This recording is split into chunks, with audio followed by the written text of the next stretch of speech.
Hello, I'm Grace. We take an in-depth look at the controversy surrounding the Samsung Electronics leverage products, which have recently become a hot-button issue in the investment market, and examine the current state of investors. According to recently released data, the primary users of these products are in their 40s and 50s, accounting for 60% of the total investor base. Notable figures were also identified regarding asset size.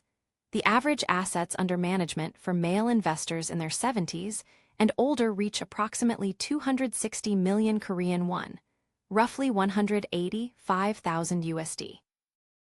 The high participation and massive capital injection from these middle-aged and older demographics suggest that the market influence of these products is far from negligible.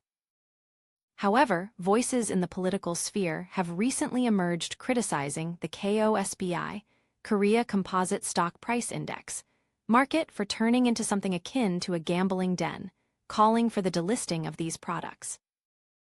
The core argument for their removal is based on volatility drag, a fatal structural flaw inherent in leveraged products. Volatility drag refers to a phenomenon where actual returns fall below expectations due to the fluctuations that occur when the price of the underlying asset rises and falls repeatedly.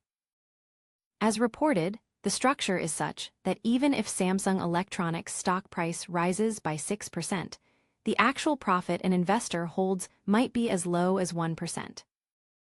Contrary to the typical leverage effect, this creates a paradoxical situation where increased price volatility actually erodes investor returns.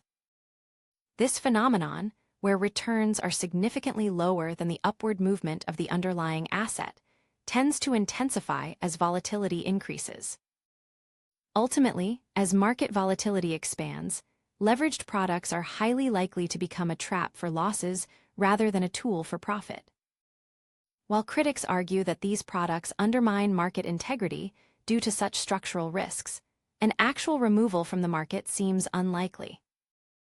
At present, there is a lack of clear legal grounds to forcibly delist the products, and exit strategies for existing investors remain insufficient.